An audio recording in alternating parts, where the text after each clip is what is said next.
Hello everyone and welcome back to the best investing podcast in the world. Having reviewed Duolingo's Q4 2024 earnings, I believe I've just unlocked a new conviction. I now believe that Duolingo is something like Spotify 10 years ago, and that it's within the basket of companies that I think are going to see their earning power increase exponentially at a marginal cost, in tandem with the progress of AI models. Duolingo is definitely one of these companies, together with Palantir most likely, and perhaps Okta and Mongo DB, in which I don't have a conviction. So let's get deep into it. Duolingo's math and music verticals are gaining traction after their launch in November 2023, paving the way for a substantial increase of Duolingo's operating leverage. As has been the case with Spotify to date, by deploying new verticals beyond language learning, Duolingo is poised to non-linearly increase ARPU, average revenue per user, at a marginal cost. Math and music now have 3 million DAUs, representing 7.5% of total DAUs in Q4 2024. As you can see in the graph on the screen now, DAU growth has been spectacular over the past 4 years. Further, generative AI is accelerating the speed of Duolingo's value creation process. Duolingo's business comes down to two things. One, creating content that optimizes learning outcomes for students, and two, monetizing the resulting engagement. Generative AI is now enabling Duolingo to improve the learning experience at a marginal cost in an increasingly automated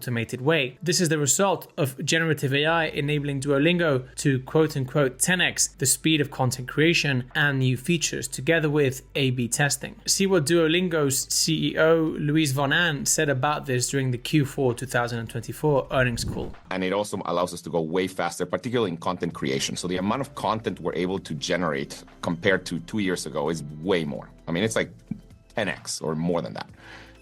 So that's one thing. The other big part is in just feature experimentation or kind of live features, like, for example, the video call feature. That adds expenses because we have to query the large language model kind of in real time. The way we're seeing it is, for now, we're not even trying to optimize those costs. We're just trying to go as fast as possible in generating the best possible features. So the way to think about it is there's going to be kind of an upfront cost for AI, which will happen probably throughout this whole year. But it's because we're in a unique opportunity, a unique time in history where we really want to develop the best possible AI features over time.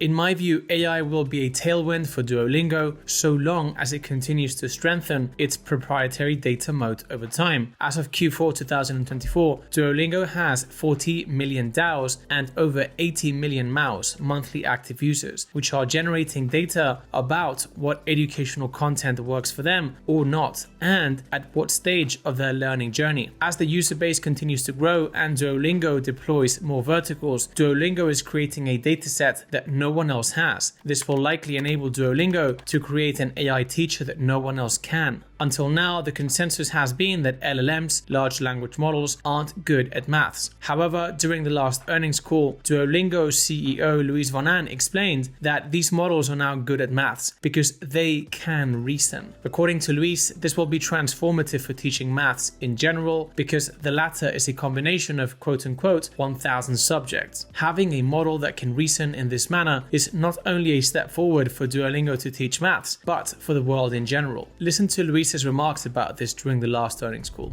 Now, in terms of use for AI, for math in particular, AI is really going to be amazing. Somebody here said, math is like the combination of 1,000 subjects. It's just a bunch of different things. And historically, the first version of the large language models were not very good at math. But of late, we really, the large language models have added reasoning. So they're actually pretty good at math now. And I think that's going to really accelerate how much content we put in there. So you'll see over the next year or so that the pace at which we are adding content to the math course is going to improve quite a bit. And that, of course, will help us have a lot more users.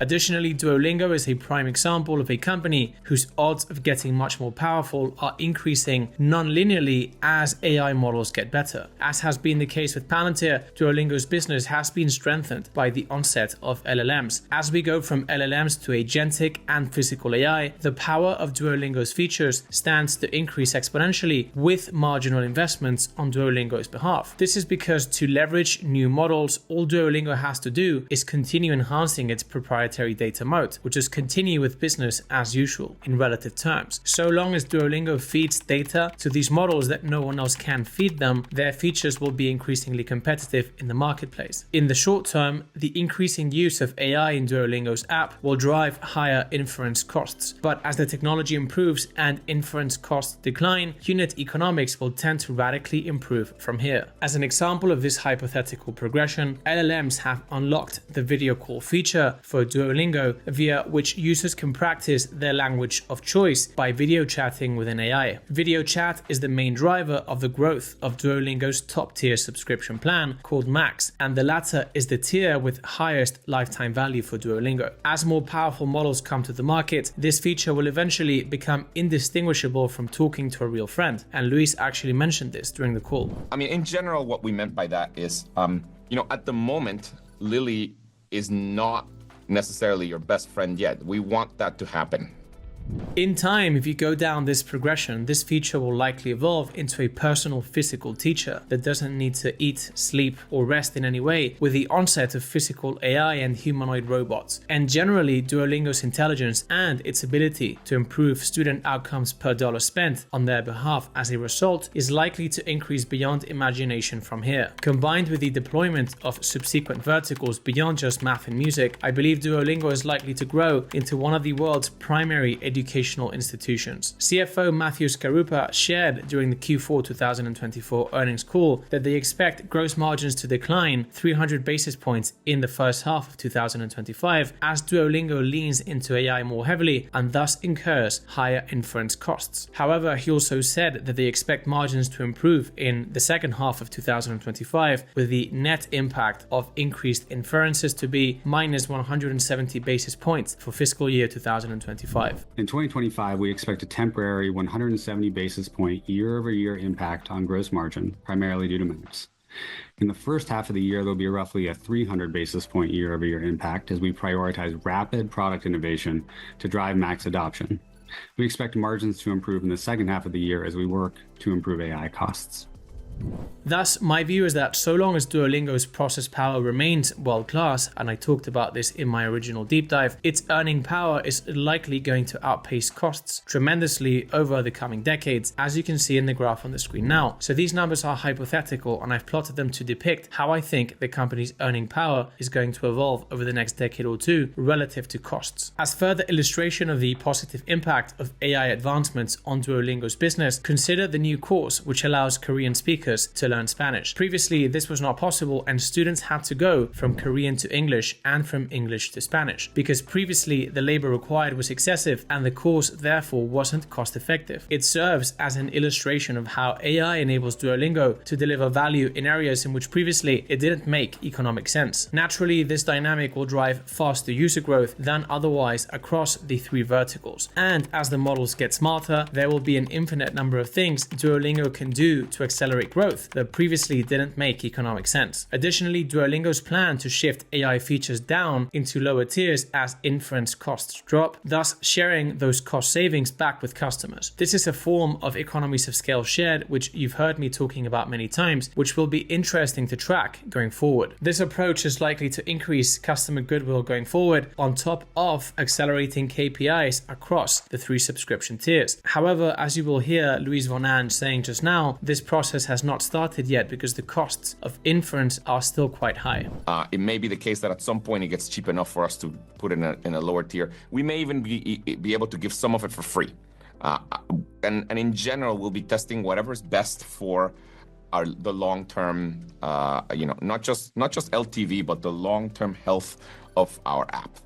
And we know that in many cases, giving things for free is actually the best thing for our app. So we're just going to be testing a lot. At the moment, our hands are a bit tied because the costs are just high, too high. But you will definitely be testing where to have these features.